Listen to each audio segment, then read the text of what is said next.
All right, how you doing today? At 66, Alfred Arnold considers himself lucky in a way. In September 2009, when the city of Prichard, Alabama, suddenly stopped paying pension checks to its retirees. At least he was able to work as a security guard at a mall in Mobile. In the middle aisle here? And this past Christmas, instead of exchanging gifts, mall employees gave all the money they would have spent on each other to Alfred and his wife Jackie. Because they knew about the situation. They knew about the situation and the pension. They knew we didn't have anything, we wasn't getting paid. How did you feel? Oh man, I was devastated. I almost cried. Alfred Arnold was Prichard's first black firefighter. He retired after 35 years as a captain. If I didn't retire, I might not make it the next day, going on the fire. It's too strenuous, So I had to retire because I had heart problems. Jackie worked for the Prichard Police Department for 40 years and was the city's first female officer. Well, I retired June of 2009. I think I received 2 pension checks and nothing after that. I said, we'll come up with something, but nothing ever happened. And it had not been for my job at the mall as a security officer, we probably couldn't even eat. After 17 months, it's come to this. The Arnolds and Prichard's other retirees want to know what's wrong with this picture. Why handouts? Why not the pensions they contributed to? The pensions state law says Prichard has to pay. You can't draw blood from a turnip, all the colloquialisms you want to come up with. If the money's not there, we can't pay it. Attorney Scott Williams represents the city of Prichard. If we took all the city's money and paid it to the pensioners, we won't have money to pay for the fire department or to keep the streetlights on. Prichard is small, 144 retirees, 27,000 residents. But what happens in Prichard is being watched by much larger cities, Chicago, Philadelphia, San Diego, to name a few, and by many states. They would all like nothing better than to dump their staggeringly underfunded pension plans. So across the United States, there is a difference of $3 trillion between the amount of money that we have promised public employees and the amount that has been set aside. Joshua Rao teaches finance at Northwestern University's Kellogg School of Management. He's tracked the pension crisis. Politicians are often trying to make it look like we can have our cake and eat it too. And that's created a situation where we've just pushed the problem down the road, and now we or our kids are going to have to pay for it. Prichard has reached the end of that road.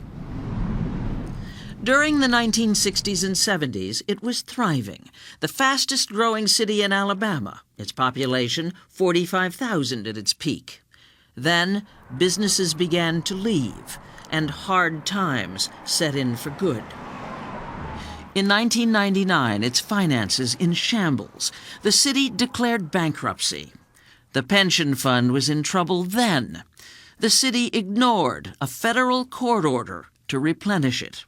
We saw a letter that was dated 2008, and it was sent to members of the city council and the mayor, saying, essentially, it's going to run out of money in July 2009. The math was pretty simple. I think the letter was basically saying something needs to be done, and it needs to be done immediately. Unfortunately, there were no real efforts. And no penalty. City Councilman Troy Ephraim is chairman of the pension board. I don't feel we've done everything in our power to prevent the inevitable from happening. Woulda, coulda, shoulda. Famous last words being heard all over the country these days. When its pension fund did run out of money, right on schedule, what did Prichard do?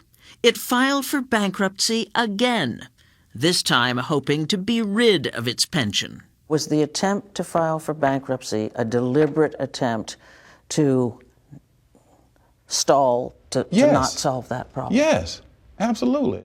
The petition was eventually thrown out of court, but it took nearly a year.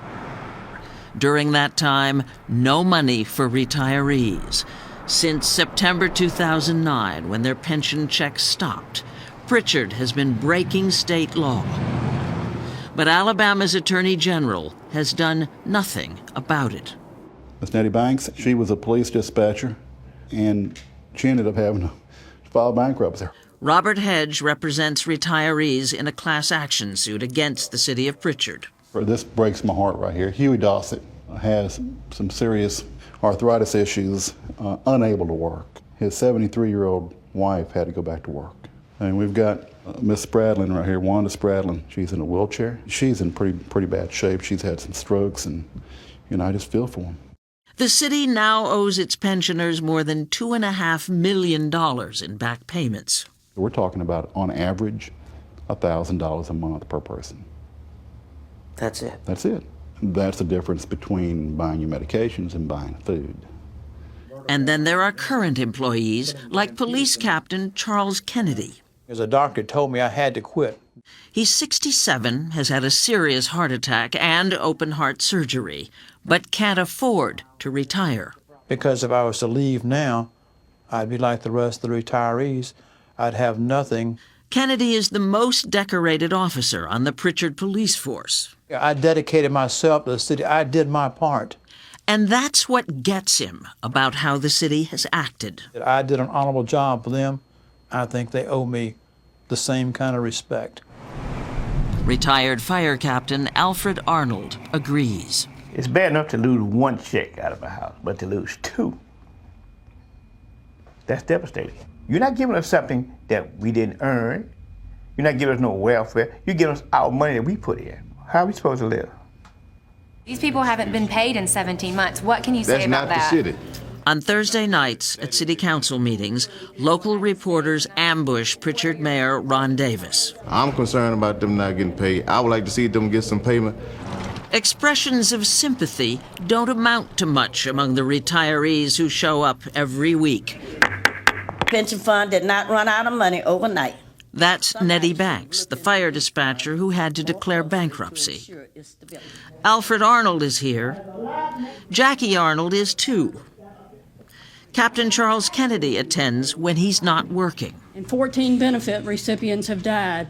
All of the retirees' mental and physical health has been impacted by not receiving the monies that we are entitled to under the law. Wanda Spradlin struggles up from her wheelchair and lets loose. If the retirees are not getting anything, I don't think any of you should get a dime either. And then it wouldn't be long till you would know how we feel. The mayor, with his back to the crowd, and the city council sit in stony silence. There is a right way and a wrong way to have handled this pension crisis. In my opinion, the majority of you have chosen the wrong way. In fact, both sides have now met with a mediator. The lawyers are trying to draft a compromise.